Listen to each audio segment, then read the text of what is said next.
How's it going, guys? I'm gonna play a video that I found on TikTok. The video highlights several conspiracy theories of the Clintons, primarily Hillary Clinton, but definitely both of them. Um, Everyone knows who the Clintons are, right? Bill Clinton, right? Jazz player, uh, famous scandal with Monica Lewinsky. And then Hillary Clinton ran against Donald Trump, lost. They both have reputations, right? That no matter how much PR and how much spin and how much money and influence they have, they can't seem to shake it, right? We can't shake that Bill Clinton is a sexual deviant, and we can't escape that Hillary Clinton is an animal and a savage and a horrible human being. We can't escape either of those. No, I'm not attacking the Democratic Party. I am commenting on the Clintons, right? This isn't a political stance, right? This isn't a divide in the lines. This is just an acknowledgement of horrible people that exist. So I'm gonna play the video, and then this is gonna be a two-part series. We're gonna discuss 8 different people, but I'll play the video and then I'll get more into it. Thank you, guys. Remember John F. Kennedy Jr.? He was declared the front-runner for the New York Senate seat back in 1999. Days later, his plane crashed into the Atlantic Ocean, and his rival, Hillary Clinton, was elected senator. Mary Mahoney was a Clinton White House intern. She knew enough of the inner workings of Bill's sexual advancements to be a star witness during the Clinton impeachment trials. She was brutally executed at a Starbucks she was managing in 1997. In 1993, White House counsel Vince Foster was found dead in Fort Marcy Park near D.C. He supposedly killed himself, and among a lengthy list of potential foul play, the bullet was never found. Then there's James McDougal, a key witness for White House prosecutors. He was serving his 3-year sentence for bank fraud at the Fort Worth Federal Medical Center in Texas. And just before he was to give a testimony before the grand jury, McDougal suffered a heart attack in solitary confinement. In 2015, Walter Scheib, a White House chef hired under Bill Clinton, joined the list. His body was found at the bottom of a river, nearly 2 miles from the base of the trail he was reportedly hiking. An autopsy determined that Scheib's death was accidental drowning, but he might have known too much. 27-year-old Democratic National Committee staffer Seth Rich was shot and killed in D.C. this year. There is speculation that he was the source of the controversial leaked emails allegedly sent by DNC staffers, and that he may have been murdered in retaliation. Then Sean Lucas, the lead attorney in a fraud case against the DNC, was found lying on the bathroom floor by his girlfriend when she returned home on August 2nd. His death was reported classified, pending the results. All right, so the video. The video has been circulating online for a while. It covers several conspiracy theories. Obviously, it's I don't say it's wrong, but it's a short video, right? That covers a lot of different people and a lot of different things, and there's just so much stuff being thrown at you. So then what these videos do is they take like an undeniable fact. Bill Clinton, the president of the United States, had an aide in the White House, and now that aide is dead. So the connection is, well, this is a fact. This is a fact. So then they're dead and they're blaming the Clintons, so that also must be a fact. That's not how that works. I am not an expert on research, but I can Google stuff and I'm literate, so you don't need much more than that. So let's get into this. So the first person mentioned was Kathy Shelton, 12-year-old girl who was brutally raped by a 37-year-old man.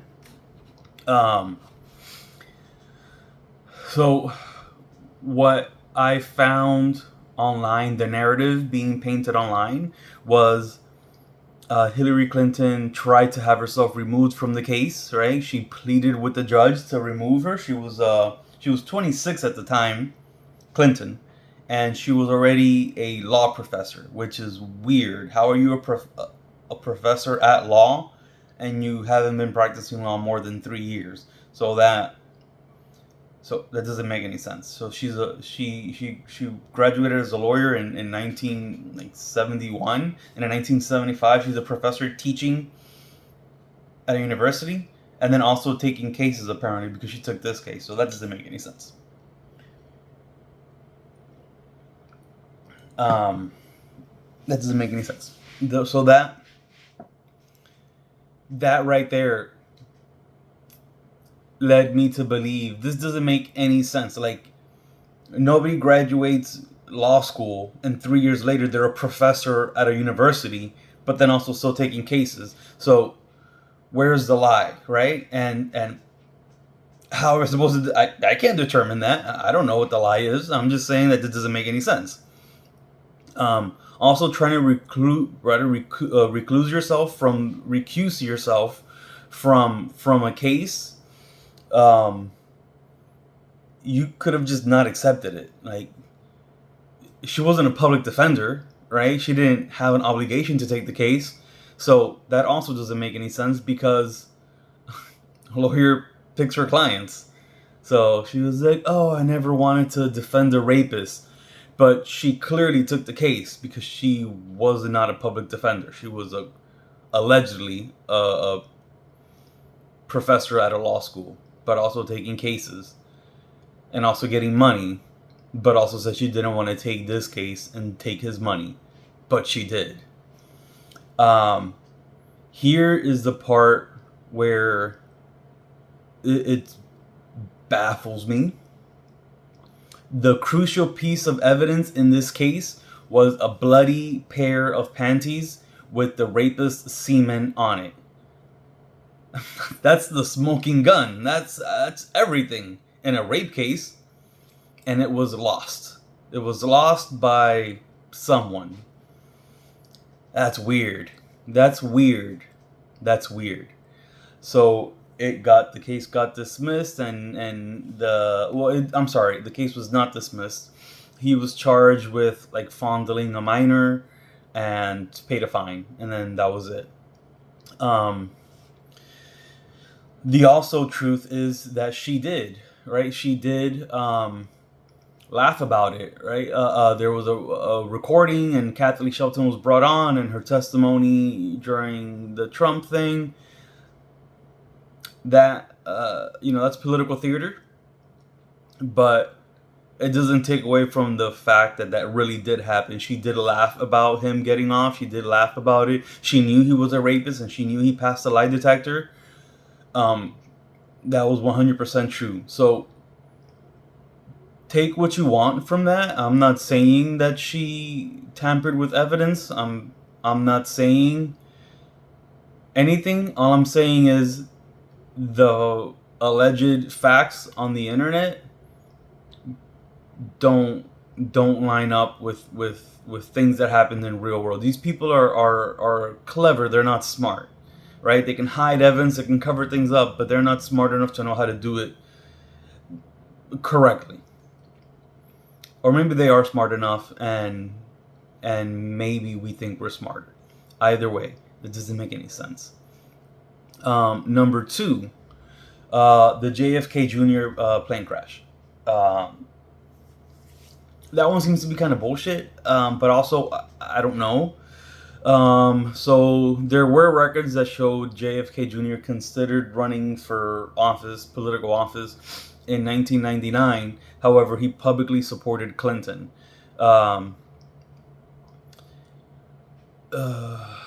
He supported Clinton. The plane crash was, here's the part that bothered me, was the plane crash. It was determined that the plane crashed because of pilot error due to spatial disorientation.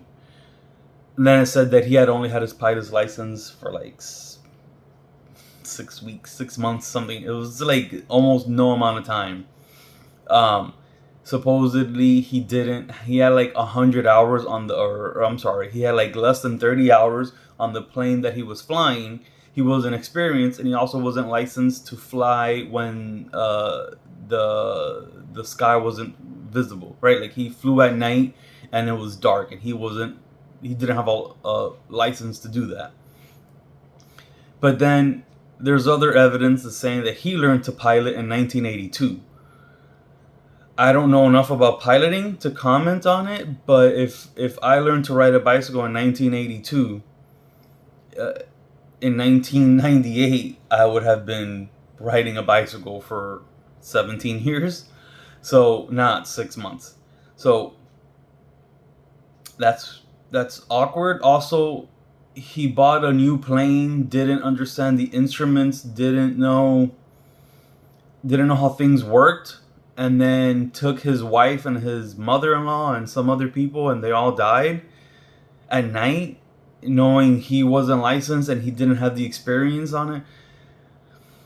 You have to be pretty smart to be a pilot, right? Like I've seen some of those. You can't just be some illiterate guy that gets a co-pilot and go. You can't. That's not how that works. Is it possible? Absolutely, that I'm completely wrong and he absolutely bought a plane that he didn't know how to fly. I'm gonna assume he did, and there was something else here. Now, I'm not connecting this to Clinton at all. All I'm saying is evidence and records that could not be wiped off the internet did show that JFK publicly wanted it, but everything else online says no, he really just he just thought about it. He wanted to support Hillary Clinton, and then he died. That's a hard connection to make. Killing someone over some sort of like congressional seat, that seems unusually cruel, right? The only people that did horrible things like that were like monarchies, right? Where if you hunted a deer on the king's land, they chopped your head off and then murdered your family and then got rid of all your like just crazy things. Again, I'm not saying that's what happened. I'm saying that's weird. I'm only going to go over 4 of these on this video, and then on the next video I'll go over the other 4. This third person is Mary Mahoney.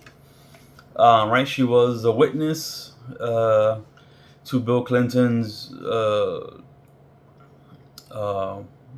rape allegations, or sexual misconduct in the White House.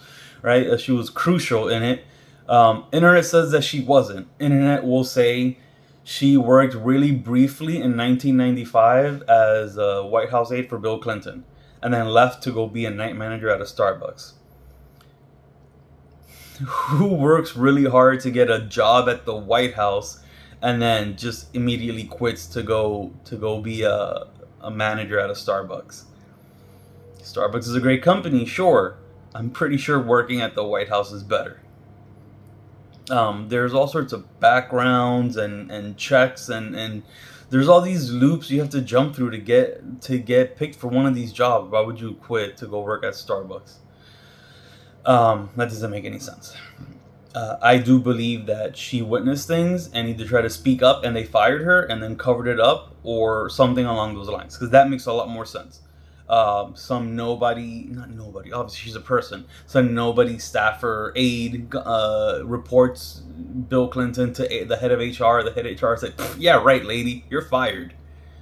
That makes sense, and we're going to cover it up, and you're going to sign this NDA, or you already signed it when you took the job and you agreed never to talk badly. Like, that makes more sense, because we see that happen every day. I've signed NDAs for jobs doing bullshit, so definitely this is something else. Her death was weird also. Her alleged killer, Carl Derek Cooper, right? He was, after convicted, he was considered a criminal kingpin with this brutal hold over his lackeys. he said he did this, then he took it back, then he blamed someone else, then he took that back. Again, this is all, you know.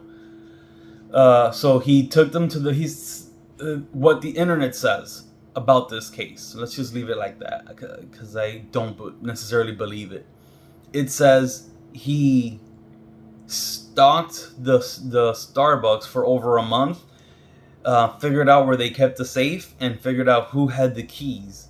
One of the other girls that worked there had the keys. He told them to give it to him.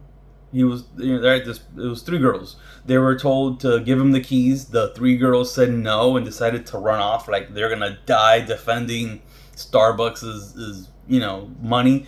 By the way, how much money does Starbucks make, right? So these vans that come pick up the money, they come every few days. They don't have that much money on cash on. It's a Starbucks. So the allegation was the Starbucks was holding. He knew that the Starbucks had over $10,000 in that safe. How did he know that? How does Starbucks have $10,000 cash in a safe? And then he kills three people and doesn't take the keys, doesn't take the money. He did it at night when the place was closed, so it's not like there were customers coming in. He had already killed three people. You might as well get the money, right? Also, like, the blood splatter was weird. Some calibers didn't make sense. Then they said he had two guns. He had two guns to kill three girls. Weird. Here's where it gets weirder. The DA who tried and convicted him and gave him the first death penalty in a long time in the DC area, Kenneth L. Weinstein, Jewish American government official, right? His entire life, his parents, his mother, they all worked nuclear, whatever, defense jobs, and so he went on to serve under George W. Bush as the first head of Homeland Security. Now, his annual salary was $170,000. Yeah, he has a net worth of over $100 million. I don't know any lawyers that make $100 million, that are worth $100 million. Like, the best lawyers aren't worth that much money, but this guy is. All right, so you connect whatever dots you want to there. The last person that I'm going to discuss on this two-part series is Vince Foster. He was a Clinton White House aide. So the story is he went to this park, this highly dense, highly vegetated park, national park, and shot himself through the roof of his mouth, and the bullet went flying, and it flew apparently to Mars, because no one ever found the bullet. Granted, shooting a bullet up in the air, you're not going to find it. Or it's going to be hard for you to find it. So that's not, the lack of a bullet doesn't mean that this didn't happen, but everything else around it points to it not really happening. Right? So Vince Foster, right? He was brought in as a close and personal friend to both of the Clintons. He was when the Clintons go into office, right? They have to put all their assets in a blind trust, and then that means that someone has to control all their assets. This was the guy that controlled it, so he is a close friend to them. He knows things. And on top of that, he has to be highly vetted. He was also their personal attorney that handled all their personal matters. What does a personal attorney to the fucking Clintons during their White House stay know about them? A lot. So imagine the vetting process to manage hundreds of millions of dollars in a family fortune, and then also be the personal attorney to the sitting White House president. Like, you are vetted, right? They look at everything after the fact, where after he was killed, it came out, well, he had been severely depressed for years, and he was dealing with trauma, and he was dealing... What? So then, was he vetted or not? So either the government is incompetent and didn't vet a highly disturbed man who served for years as an aide to a sitting president, or he was normal and this other shit was a plant. It was planted after the fact. Um, Later on, someone found in his briefcase a letter, not a suicide letter, just a letter, and apparently, I don't know if this was in his handwriting or not. I guess nobody really. I can't find the validity of this letter. It says, "I was not meant for the job or the spotlight of public life in Washington. Here, ruining people's lives is considered a sport." I don't know. I don't know what that means. I don't know what that means. Here's what it doesn't mean. It doesn't mean that he was doing great things for the American people while working for the Clintons. It meant he uncovered something and and or covered something up, and it disturbed him enough to get fired, and then immediately after kill himself. Man, the second part has weirder things. I hope you guys watch it. Thank you again, and see you soon.